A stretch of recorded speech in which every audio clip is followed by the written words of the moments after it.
Okay, welcome back again, guys. In this video, we are again talking about the root finding problems, but here we are focused on the polynomial, that how to find the root of a polynomial.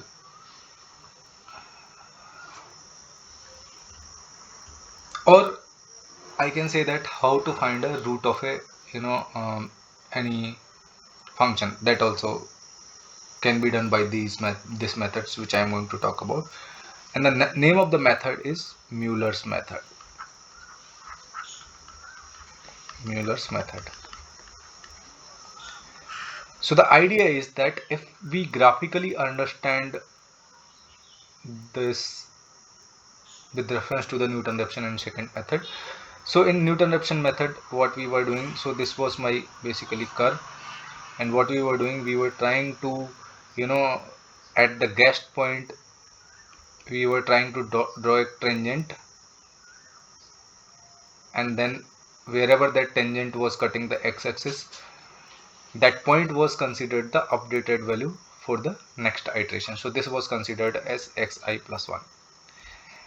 Similarly, in the second method, what we were doing, so this is my, let us say this is my curve, and in the second method, we were doing something like there were two initial guesses, and then we were drawing a line going, we were going a line going through these 2 points, and wherever this line was cutting the x-axis, that point was considered at the updated root. So this was xi plus 1, and this was xi, and this was xi minus 1.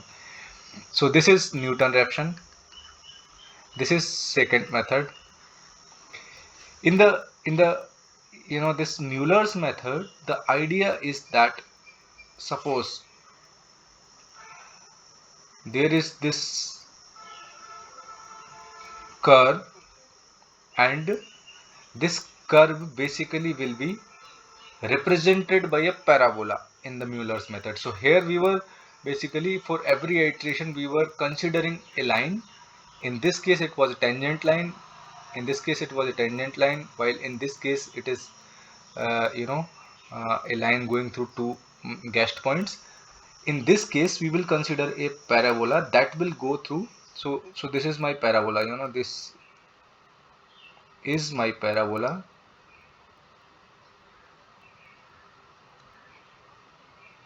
which is going through these three initial guesses. So this is my xi minus 2, this is my xi minus 1, and this is my xi. And this, wherever this parabola cuts the x-axis, that point is considered as xi plus 1. So in this case, in every iteration, we are basically approximating the function with a parabola, and we are assuming at every iteration that the root of this parabola is basically the root of the function for this particular iteration. So this is my Muller's method.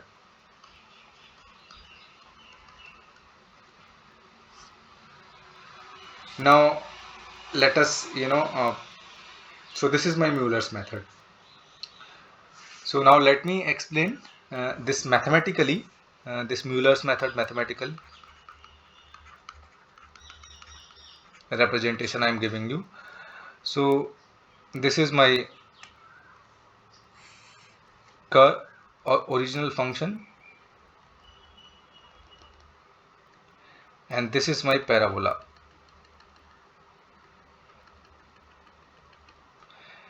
These are my two initial guesses.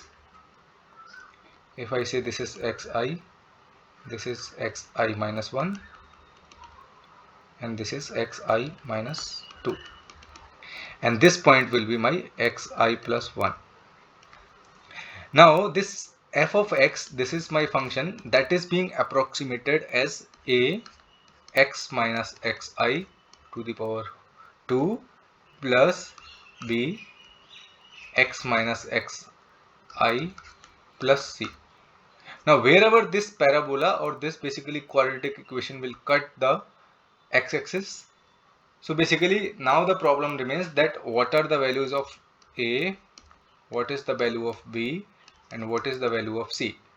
And if I know the value of a, b and c, then I can find out delta x, that is nothing but x minus xi, as root of this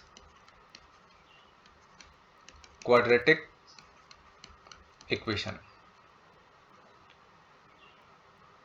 So there will be two roots, and I will talk about which roots is important for us in the coming minutes. So first let us understand this, that how can we find out these a, b and c. So let us go to the next slide. We have this uh,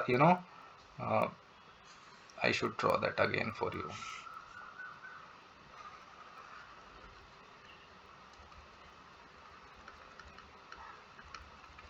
So this is my function f of x, a plus a x minus xi whole square plus b x minus xi plus c. Now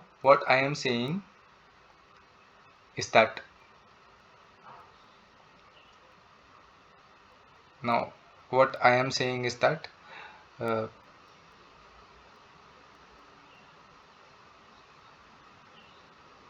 if I put x is equal to xi, then function value will be f of x will be f of xi, and that I am representing with fi.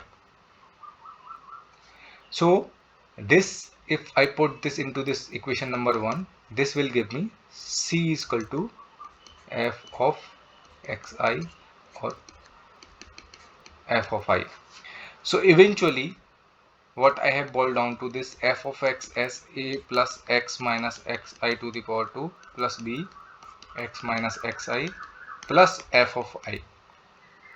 Now I will put x is equal to xi minus 1. So that will make f of x is equal to f of xi minus 1 equal to f of I. This implies f of I is nothing but a xi minus 1 minus xi to the power 2 plus b xi minus 1 minus xi plus f of I. Similarly, f of I minus 2 will become, if f of I minus 2 will become a xi minus 1 xi minus 2 minus xi to the power 2 plus b xi minus 2 minus xi plus f of I. Now this is my equation number 2 and this is my equation number